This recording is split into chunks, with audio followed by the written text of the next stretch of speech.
درس قرآن کا پہلا سبق لفظی ترجمہ اور مختصر تشریح کے ساتھ جاری ہے۔ السلام علیکم ورحمۃ اللہ وبرکاتہ۔ رب اشرح لی صدری ویسر لی امری واحلل عقدۃ من لسانی یفقہوا قولی۔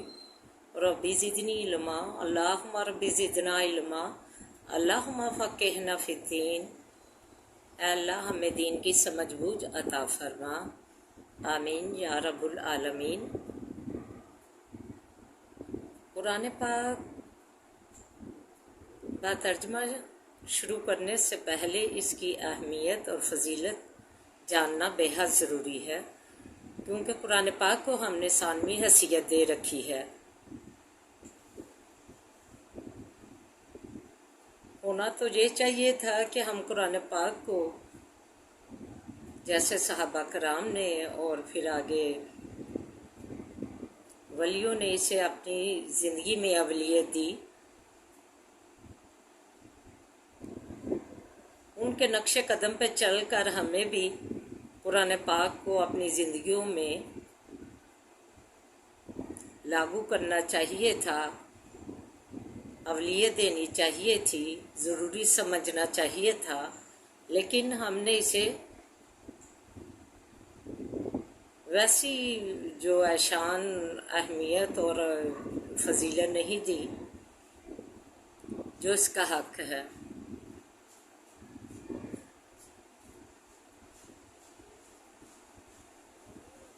اپنی بچیوں کو BA MA ضرور کروائیں، لیکن ساتھ ساتھ جو قرآن پاک ہے با ترجمہ، اسے پڑھنا بھی ضروری ہے، اس کی تعلیم بھی ضروری ہے۔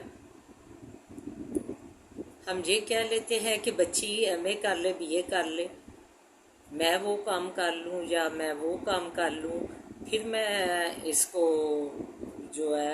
ہم اس پہ توجہ دیں گے۔ نہیں، ایسا نہیں کرنا چاہیے۔ ہمیں قرآن پاک کو اپنی زندگیوں میں اولویت اور فرضیت سمجھ کے شامل کرنا چاہیے۔ یہ اللہ کی ہمارے پاس آئی ہوئی چٹھی ہے۔ جیسے ہمیں کسی عزیز کی، رشتہ دار کی چٹھی غیر زبان میں آ جائے تو ہمیں تجسس ہوتا ہے، ہم اس کو پڑھائیں کہ ہمارے عزیز نے ہمیں کیا پیغام دے کر بھیجا ہے۔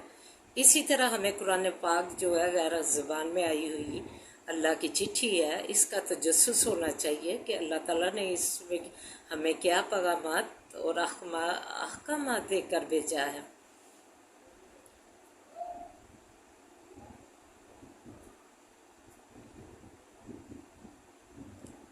اللہ تعالیٰ فرماتے ہیں کہ میرا بندہ میری طرف چل کے آتا ہے، میں اس کی طرف دوڑ کے آتا ہوں۔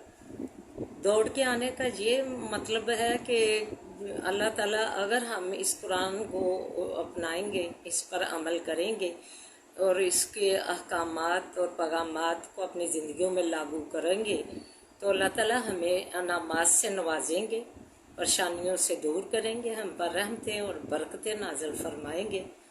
اس کا یہ مطلب ہے، اللہ تعالیٰ کا دوڑ کر آنے کا یہ مطلب ہے۔ تو کیوں نہ ہم آج سے ہی یہ عہد کر لیں کہ ہم اس قرآن پاک کو اولویت دیں گے، اس کی فرضیت کو سمجھیں گے اور اس کی جو ہے اہمیت کو جانیں گے۔ اور دوسرا یہ بھی بتانا ضروری ہے کہ میں اس موبائل کا سسٹم کو نہیں جانتی اور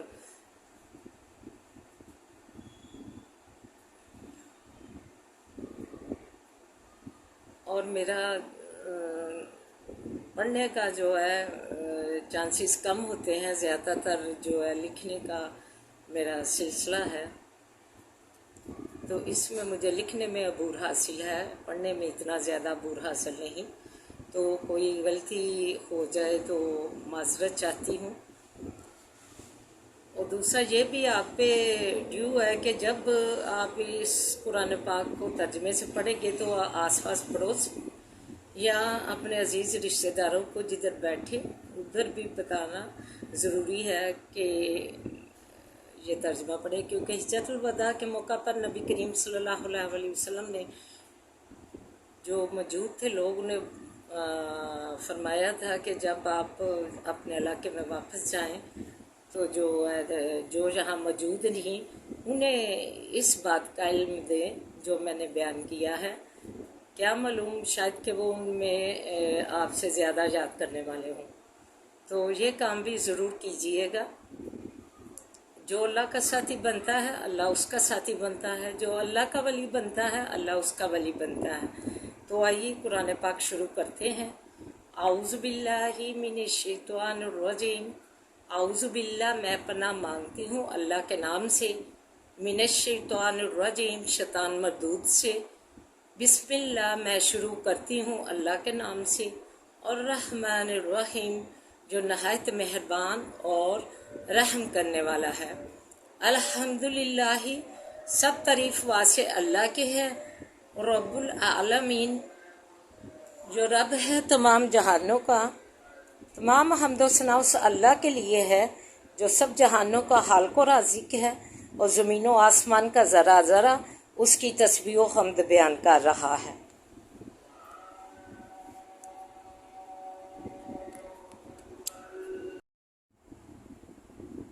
और रहमान रहीम, नहायत मेहरबान और बहुत रहम करने वाला है। अल्लाह सुबहाना तआला के सिफाती नामों में से बेहतरीन नाम और रहमान है। फरमाया अब्दुर्रहमान और अब्दुल्ला नाम रखा करो। अल्लाह सुबहाना तआला 70 माओं से ज़्यादा अपने बंदे पर शफ़क़त करने वाला और रहम करने वाला है। मालिकी यौमिद्दीन, मालिक दिन क़यामत का यानी जज़ा व सज़ा का। नेकूकारों के लिए जन्नत और बद अमल करने वालों को दोज़ख में डाला जाएगा। अस्तग़फिरुल्लाह।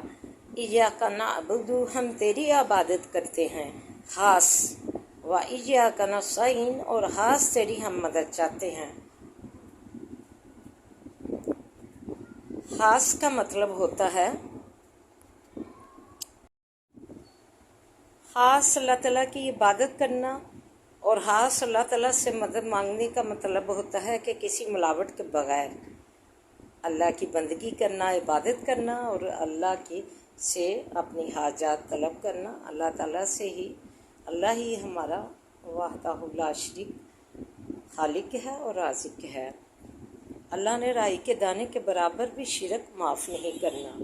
अल्लाह ताला की लिहाजा हमें अल्लाह ताला की ज़ात सिफ़ात में किसी को शरीक नहीं करना चाहिए, उसी से मांगना चाहिए और उसी की ख़ास बंदगी करनी चाहिए। इहदिना सिरातल मुस्तकीम, दिखा हमको सीधी राह। कुरान और हदीस का हदायत याफ्ता बना। सीधा रास्ता कुरान और हदीस का नमूना है। सिरातल लज़ीना अनअमता अलैहिम, राह उन लोगों की जिन पर तूने अनाम किया। इनसे मराद अम्बिया, सिद्दीकीन, शुहदा और सालिहीन है। इन अनाम याफ्ता लोगों का अल्लाह हमें रास्ता दिखा कि हम इस पर अमल पैरा हो सके और क़यामत के दिन अम्बिया, सिद्दीकीन, शुहदा और सालिहीन का हमें साथ देना।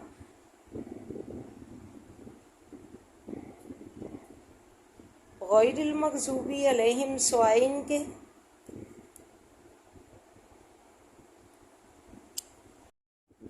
गैरिल मग़ज़ूबी अलैहिम, स्वाइन के गज़ब किया गया ऊपर उनके। ए अल्लाह, हमें उन लोगों की राह न दिखाना जिन पर तेरा गज़ब हुआ, गुस्सा हुआ, यानी फ़िरौन, नमरूद, शद्दाद, क़ारून वगैरह। अस्तग़फिरुल्लाह। अल्लाह, हम इनसे पनाह मांगते, हमें इनका रास्ता न दिखाना, हमें अपना सीधा रास्ता दिखाना। उलज़्ज़ालिन, और ना गुमराहों की जो राह तेरी से भटक गए हों। मुख्तसर तशरीह मुलाहज़ा फरमाए। अल्लाह सुब्हानहू तआला ने कुरान पाक में हमें ज़िंदगी गुजारने का तरीका सलीका सिखा दिया, यानी कुरान पाक हमारे लिए मुकम्मल ज़ब्ता हयात है। अलहम्दुलिल्लाह शरीफ सूरह फातिहा में हमें दुआ का अल्लाह ताला ने सलीका सिखा दिया, तरीका बता दिया कि दुआ कैसे मांगनी है और किससे मांगनी है। तो आइए आज से अहद कीजिए कि हमने अल्लाह ताला کہ اس قرآن پاک کو کی تعلیمات کو، پیغامات کو، احکامات کو اولویت دے کر جو ہے اپنی زندگیوں میں شامل کرنا ہے، اور تاکہ اللہ تعالیٰ ہمیں اپنے انعامات سے، ہمیں پریشانیوں سے ہم جو ہے چھٹکارا حاصل کریں، اور اللہ ہمیں ان سے پناہ دے اور ہمیں اپنی عافیت دے۔ اللہ تعالیٰ سے دعا ہے کہ اللہ ہمیں بعمل زندگی گزارنے کی توفیق عطا فرمائے۔ وما علینا الا البلاغ المبین۔